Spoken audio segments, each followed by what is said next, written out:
Reacted, I think, with a great mentality and playing so well. We made it, but we reacted so well, and obviously with the atmosphere that we are playing in front of with our supporters, it made that comeback much easier. It's just the feeling we have, we're all so hungry to win and win each game, and yeah, we're going to continue like this for the whole season. They scored 2 goals. One really lucky goal with a deflection, and after the second goal, they didn't know how they scored that goal. Bad luck for us clear this evening. I hope the way we are working, that luck will come in soon, because we will work to get it. The winning goal was VAR checked. Do you think it should have stood? I was arguing with the referee, but I just saw the goal, and yeah, it was my mistake. It's clean goal, and the referee give the goal. It's Saves us doing the analysis on that one. The first time this season that Arsenal have been behind, Ian, and well, Fulham played excellently. That's worth stating that for a start. But it was a really good comeback from Arsenal, and I think Arteta talked about their mindset and how strong they are, and I think it was epitomised by Martin Odegaard, Absolutely, the captain, wasn't it? Yeah, the captain led by example today, pressing, he's passing. You know what I mean? His composure, he's finding space. He's done words like, what's this, 3 goals now in 3 games? Many as in the last 24, gifted, but that is a fantastic pass. And you can see people like Xhaka getting more forward. He's getting more forward. This is the kind of stuff they're doing now. Great ball to Xhaka, so you can stretch a team. And then what you're getting now is people rushing forward, getting themselves forward. You can see him there, slowly getting himself involved. Once he gets on the edge of the box, it's that pass there, the quality pass. Saka maybe should do better with that chance. Same with this one. This is brilliant as well. Gets the ball, cuts inside. You can see how many players, again, look, how many players. Xhaka in the box, Martinelli in the box, Saka in the box. Great touch there. Right in that number 10 area, making things happen, keeping it going for the boys. And then I think maybe he overs that and he gets the same kind of goal as he got against Bournemouth, but Jesus maybe doesn't quite see him. This is when it was 1-0, closing down, winning the ball back, and then into areas. Passing the ball into areas where you can go and hurt them, go and hurt the opposition. And that's what he was doing again today, and this is the goal. Great play again, Arsenal passing it through. Looking him out in the box. No, the manager said it was fortunate, but Arsenal deserved that with the way that they kept going. Great skill here. Bam, bam. And then, super switch. Fantastic play. This is Eddie. I think Eddie's got to head that first time or volley it in. And then that was when it was 1-1 as well. It was a brilliant performance from him. Great mentality showed by the boys. Fulham done very well, but I think in the end Arsenal just deserved it. What baffles me a little bit is how have Real Madrid let him slip away when they've got Modric and Kroos who are really near the end of their career. It's a strange one because he's so clearly talented, isn't he? Arteta, 100 Premier League games in charge of Arsenal, and look at the improvement in points. Yeah. And you can see they're definitely heading in the right direction. Really impressive, no? Brilliantly impressive. I hate to say it, but they're happy again. Don't hate, baby. The fans are happy again. Yeah. The fans should be happy. They've been through a lot of stuff, I think, over the last couple of years. Yep. And when I say they're happy, that is down to Mikel Arteta. It's down to what he's created, the culture at the football club. He's made some big decisions, getting rid of people like Aubameyang. And bringing through the young players as well. You can see what they're doing. The identity's there. They're on the up. I'm not sure they'd have won this game last year. Yeah. So, playing really well. OK, no. Higher Premier League season the last time that Fulham were in the top flight, and that was a couple of seasons ago. Now he's surpassed that tally with 4 already. What is the difference? What's the main difference between the Mitrovic we saw then and the Mitrovic we're seeing now? Playing to people's strengths is the absolute be-all and end-all for a centre-forward. At the end of the day, your centre-forward is really your focal point. That's what you're playing through your stages of your team to really get the best out of your centre-forward, to score a goal at the end of it. And you've got to play to the strengths of those attacking players. So if you've got a big lad that's strong, that's not very fast, well, you're not going to play counter-attacking football. You're going to play to their strengths.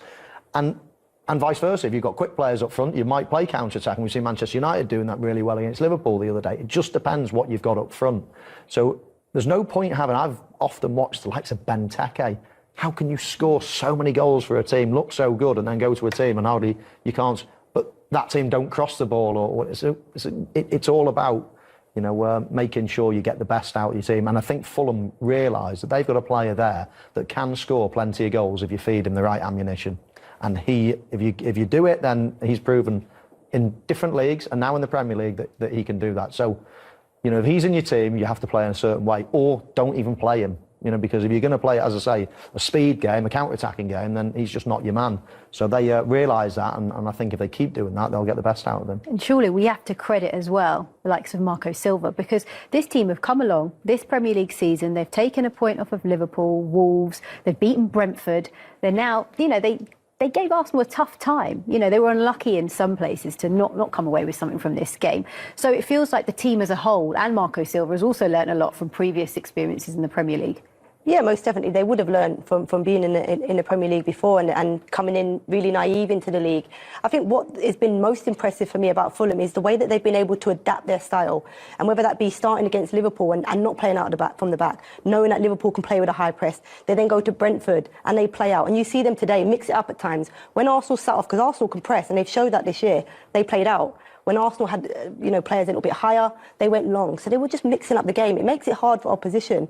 But as we said, in all of this, whether they go long or whether they're playing out, it's all to suit Mitrovic and players around him. And they get players around him, whether they're playing out or whether they're direct into him. And that's why they're getting the best out of him. Well, let's get the perspective from their manager. Here is Marco Silva. Of Marco Silva and this Fulham side. Let's turn the conversation to Arsenal once again, because we've spoken about the fact that Arsenal fans have plenty to be happy with and plenty to be delighted about. I just wonder, moving forward, when they do come across tougher opposition, I know in October it's a tough 4-week spell. I think they play Liverpool, they play Manchester City, and they play Spurs in the space of 4 weeks. How do you think they'll fare? Do you think we'll be able to see this Arsenal as well? If they keep this team spirit, this togetherness between fans, players, then I think they'll fare fine. But let's not pretend that they're there. They're nowhere near Manchester City. They're nowhere near Liverpool just yet. But I tell you what, they're getting closer. And I personally thought it would be Manchester City, Liverpool, Chelsea and Tottenham for the top 4 at the start of the season. Now having to rethink, this team looks as if they could potentially burst into that. And so that's massive progress. You're never going to go from wherever they finished last season, 6th or 7th or something, to 1st. It's building blocks, and if they can come 5th or 4th this season and then gain a place every season, then they're onto the right thing. Yeah, they just missed out on top 4, didn't they, last season? I know last week after the Bournemouth game, Ramsdale gave a really honest post-match interview, and he said it hurt. It's made them more ruthless, and you can see that it hurt them because you can see that ruthlessness in their performances, Farah. It has to hurt. They were, they wasn't playing in Europe last year, and they was in the driving seat for that fourth spot for weeks before the end of the season, and Tottenham, their rivalries take it off of them. So they'll be burning from that. I actually think the signings of Jesus and Zinchenko coming from Manchester City and knowing the mentality they have there to win games and what it takes, I think that's changed and shifted how they train at Arsenal. The mentality of players, the younger players around them, really probably, they'll be setting examples. And when you have players like that setting examples that have achieved stuff, players follow it, and they've got players that are young enough to follow the lead. And I feel like that's what's happening. As I said before, Martinelli and Saka will be thriving off the fact they got Jesus around him. And it's interesting because Mikel Arteta knows Zinchenko and, of course, Jesus from his time at Manchester City. And you've got to say it's smart recruitment from this Arsenal team because they've brought in players that are fit and actually have hit the ground running. Yeah, and know exactly what Mikel Arteta will want, because let's face it, it's very similar to what we see from Pep Guardiola. Exactly. I mean, and no wonder. I mean, what's the point in working under someone like that and then leaving and going and doing it totally different? So, I mean, it works both ways. For the Manchester City players, the 2 lads that have signed, they must be coming to a team thinking, right, I know exactly how this is, meant to be. I know, we know where to be when such and such gets the ball. We know the philosophy, we know where we want to go eventually. So I think it is a match made in heaven in many ways. Good recruitment, experience of the Premier League, experience of the style of football that they want, and as Farah says, real leaders, winners, been in a dressing room that win, and you can't have enough of those if you want to get to the top. And actually, Mo, take us into the mentality of a striker for a moment, because the likes of Jesus, he wasn't played in that traditional number 9 slot at Manchester City. Now he's the focal point. Now his teammates are relying on him. The manager believes in him. Do you think that confidence is why we're seeing him excel at Arsenal? And the majority of players, I do think that if you feel like I'm the person now that they're really building a team round, then I think most people grow into that. Most people enjoy it, love it, want the responsibility.